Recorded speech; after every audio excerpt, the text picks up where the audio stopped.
இயேசு கிறிஸ்துவில் பிரியமுள்ள சகோதர சகோதரிகளே, அன்னையுடைய அன்பு பிள்ளைகளே, இயேசுவின் இனிய நாமத்தில் உங்கள் அனைவருக்கும் இனிய காலை வணக்கம். இன்று வியாழக்கிழமை.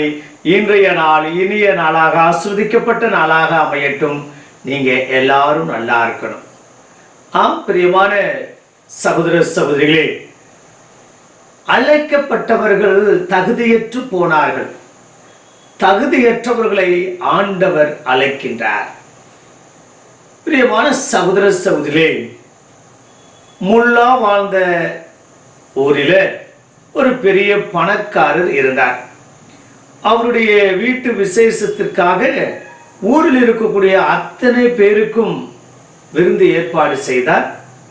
அந்த விருந்துக்கு வர வேண்டும் என்ற அழைப்புதலையும் கொடுத்தார். ஆனால் முல்லாவை அவருக்கு பிடிக்காது.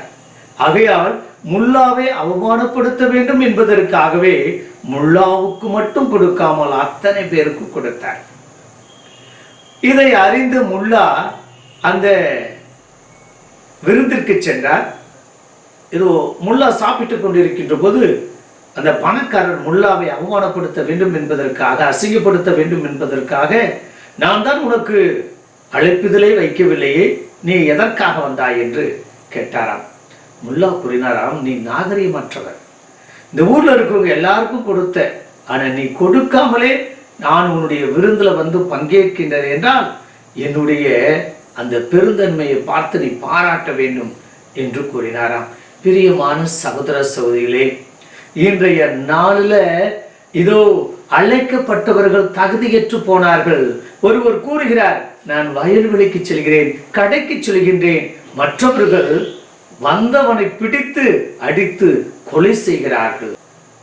திருவோரத்தில் இருக்கக்கூடிய அந்த தகுதியற்ற நபர்களை தகுதியுள்ளவராக மாற்றுகிறார்.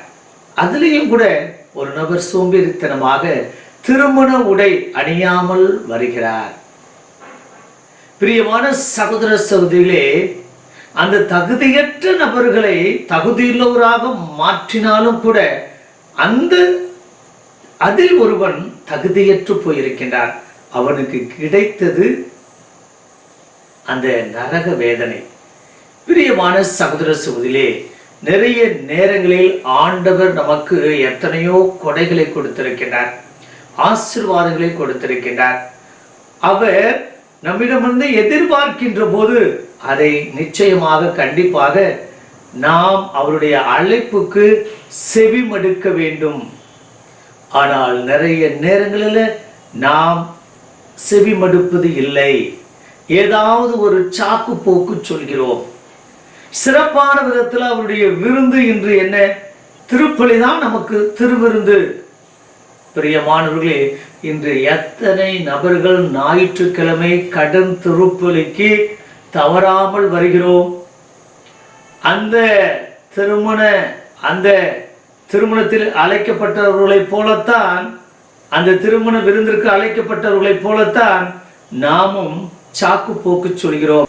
அந்த ஞாயிற்றுக்கிழமை திருப்பலிக்கு வருகின்ற போதுதான் அத்தனையும் நடக்கும். முகூர்த்த நாள், அங்கு விசேஷம், இங்கு விசேஷம், இங்கு போக வேண்டும், அங்கு போக வேண்டும். அந்த ஒரு நாள் தான் விடுமுறை. என் பிள்ளைகள் நன்றாக தூங்க வேண்டும், உறங்க வேண்டும், ரெஸ்ட் எடுக்கணும், அல்லது அன்றைக்கு தான் ஓய்வு நாள். அது ஓய்வு எடுப்பதற்காக மட்டும்தான் அந்த ஓய்வு நாள். ஆகையால் ஜாலியா இருக்கணும். எங்க பங்குல இருக்கக்கூடிய ஒரு பிள்ளைய கேட்டேன், ஏமா சர்ச்சுக்கு வரமாட்டேங்கிற, பூசையில எல்லாம் பங்கேற்க மாட்டேன் ஞாயிற்றுக்கிழமை. ஃபாதர், ஒரு நாள் தான் லீவ் ஃபாதர், அன்னைக்கு நிம்மதியா தூங்கணும். 9:30 10 மணிக்கு தான் என் பிள்ளைகளா எந்திரிப்பாங்க. ரெஸ்ட் எடுத்துட்டு போகட்டும்.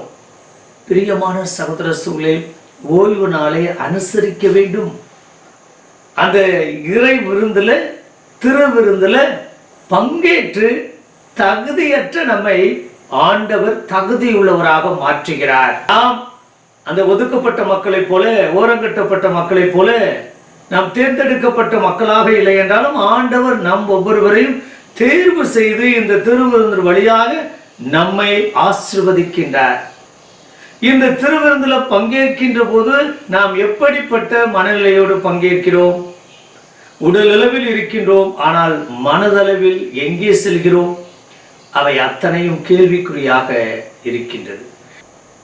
அவர் நமக்கு ஒவ்வொரு பொறுப்பையும், ஒவ்வொரு காரியத்தையும், ஒவ்வொரு நிகழ்வையும் அவர் கொடுத்திருக்கின்றார். அதுல அவர் கண்ணும் கருத்துமாக இருந்து நம்மை அவர் தேர்வு செய்து அவருடைய விருந்துல பங்கேற்க அழைக்கின்றார். பிரியமான சகோதரர்களே, அந்த திருவிருந்துல இதோ காணிக்கையின் போது குருவானவர் ஒரு சொட்டு தண்ணீரை எடுத்து அந்த திராட்சை ரசத்தோடு கலக்கின்றார். அந்த கலக்கக்கூடிய அந்த ஒரு சொட்டு தண்ணீராக நான் மாற வேண்டும் என்ற நினைப்பு நம்மிடம் வர வேண்டும். நான் இன்று திருப்பலிக்கு போகவில்லை என்றால் நான் ஆண்டவருடைய இரத்தத்தோடு நான் ஒரு சொட்டு தண்ணீராக எப்படி கலப்பேன்? ஐயோ, இன்றைக்கு அந்த வாய்ப்பு போய்விட்டதே. நான் தான் அந்த ஒரு சொட்டு தண்ணீர் நான் கலந்தால்தான் அது முழுமையடையும் என்ற அந்த ஒரு உணர்வு நம் மத்தியில் வர வேண்டும். கடைசியில் திருப்பலியில கடைசி பகுதியில குருவானவர் சர்க்கரையை எடுத்து கொஞ்சம் ஒரு துளி உடைத்து திரு ரத்தத்துல போடுவார். அந்த உடைக்கப்பட்ட அந்த நற்கருணையாக நான் இருக்க வேண்டும் என்று அந்த உணர்வு வர வேண்டும். ஐயோ, இன்றைக்கு நான் திருப்பலிக்கு போகலன்னா நான் உடைக்கப்பட வேண்டும், அதுவும் அந்த சிறுதுளி அந்த நற்கருணையாக நான் மாற வேண்டும் என்ற அந்த உணர்வு வர வேண்டும். பிரியமான சகோதர சொல்லே, இதோ தகுதியற்ற நம்மை திருப்பலின் வழியாக ஆண்டவர் ஆசீர்வதிக்கின்றார்.